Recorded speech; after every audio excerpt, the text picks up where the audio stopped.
السلام علیکم ورحمۃ اللہ وبرکاتہ۔ اعتکاف کا لغوی و اصطلاحی معنی۔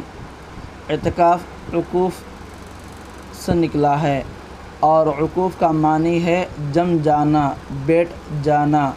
شرعی اصطلاحی میں رمضان المبارک کے آخری 10 دن سنت کی نیت کے ساتھ مسجد کے اندر اپنے آپ کو پابند کر لینا اعتکاف کہلاتا ہے۔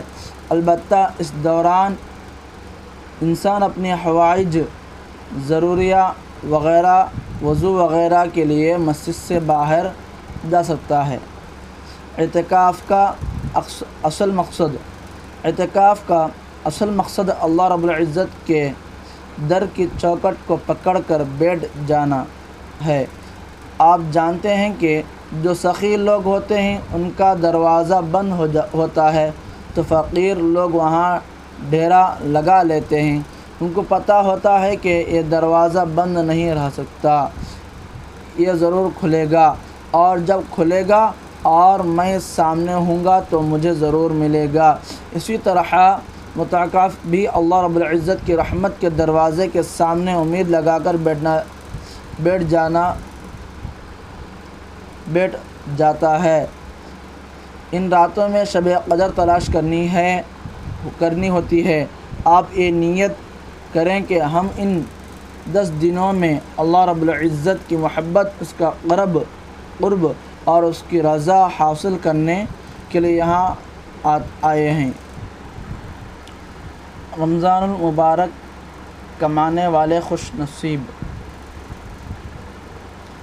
آج بھی ایسے لوگ موجود ہیں جو خوب عبادت کرتے ہیں۔ ایک جوان العمر عالم ہیں، ان کی داڑھی کے سب بال سیاہ ہیں۔ ان کا اس عاجز سے بیعت کا تعلق ہے۔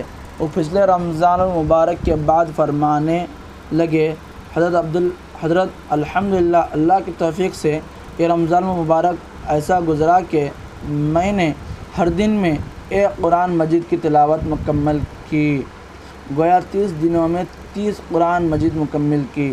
ایک صاحب نے لکھا کہ حضرت اس رمضان المبارک میں روزانہ 10,000 مرتبہ کلمہ طیبہ پڑھنے کی توفیق نصیب ہوئی۔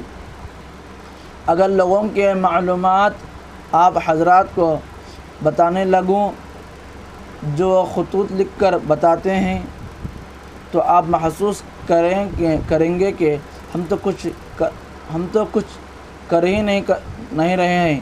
یہ لوگ اس وقت بھی اس دنیا میں ہیں، ان کے لیے بھی دن 24 گھنٹے کا ہے۔ ان کی بیوی بچے بھی ہیں، کاروبار بھی ہیں، ضروریات بھی ہیں، بیماریاں بھی ہیں، لیکن اس کے باوجود وہ رمضان المبارک کماتے ہیں۔ اگر پچھلے 20 دنوں میں کچھ نہیں کر سکے تو کوئی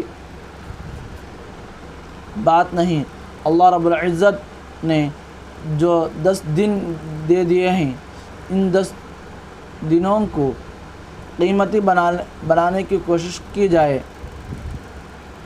جو دوست احباب اپنے کاروبار یا ملازمت یا کسی وجہ سے سنت کا اعتکاف نہیں بیٹھ سکے، ان کو چاہیے کہ وہ نفلی اعتکاف کی نیت سے مسجد میں رہے۔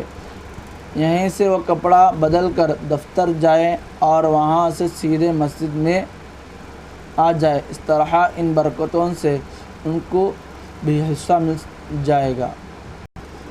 ایک سبق آموز واقعہ۔ آپ دل میں رمضان المبارک کا احترام رکھیے۔ اللہ رب العزت کو رمضان المبارک کا احترام بہت پسند ہے۔ نزبۃ المجالس کتاب میں ایک واقعہ لکھا ہے کہ ایک مجوسی تھا۔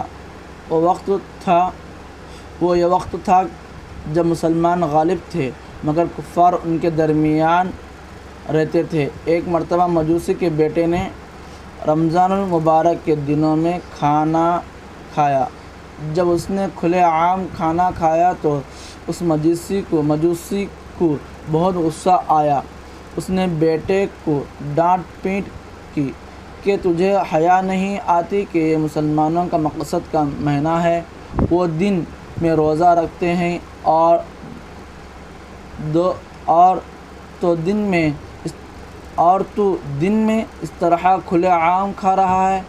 خیر بات ہو گئی۔ اس مجوسی کے پڑوسی میں ایک بزرگ رہتے تھے۔ جب اس مجوسی کا انتقال ہو گیا تو اس بزرگ نے اس کو خواب میں دیکھا کہ وہ مجوسی جنت کے بہاروں میں ہے۔ وہ بڑے حیران ہوئے، اس سے پوچھنے لگے کہ آپ تو مجوسی تھے اور آپ کو جنت میں دیکھ رہا ہوں، میں آپ کو جنت میں دیکھ رہا ہوں۔ وہ جواب میں کہنے لگا کہ ایک مرتبہ میرے بیٹے نے رمضان المبارک میں کھلے عام کھانا کھایا تھا اور میں نے رمضان المبارک کے ادب کی وجہ سے اس کو ڈانٹا تھا۔ اللہ تعالیٰ کو یہ میرا عمل اتنا پسند آیا کہ موت کے وقت مجھے کلمہ پڑھنے کی توفیق نصیب فرما دی۔ اس طرح مجھے اسلام پر موت آئی اور اب میں جنت کے مزے لے رہا ہوں۔ سوچنے کی بات ہے کہ جو بندہ ادب کی وجہ سے بچے کو تنبیہ کرتا ہے، اللہ تعالیٰ کو اس کا یہ عمل بھی پسند آ جاتا ہے۔ تو جو بندہ اس کا حقیقی معنون میں ادب کرے گا اور اس میں اعمال کو اسی طرح اپنائے گا جیسے اپنانے کا حق ہے، تو اللہ رب العزت اس پر کیوں نہیں مہربانی فرمائیں گے۔ لہذا ان 10 راتوں کو زندگی کی قیمتی راتیں سمجھے اور یوں سوچے کہ اللہ رب العزت نے ہمیں اپنے گھر میں لا کر بٹھا دیا ہے۔ اللہ تعالیٰ ہمیں کچھ دینا چاہتا ہے، اس لیے ہم مانگیں جو مانگنا چاہیں۔ اللہ تعالیٰ جتنے باتیں کہیں سنی ہیں ان سے زیادہ عمل کرنے کی توفیق عطا فرمائے۔ سبحان اللہ بحمدہ، سبحانک اللہم بحمدک، نشہد ان لا الہ الا انت ونستغفرک ونتوب الیک۔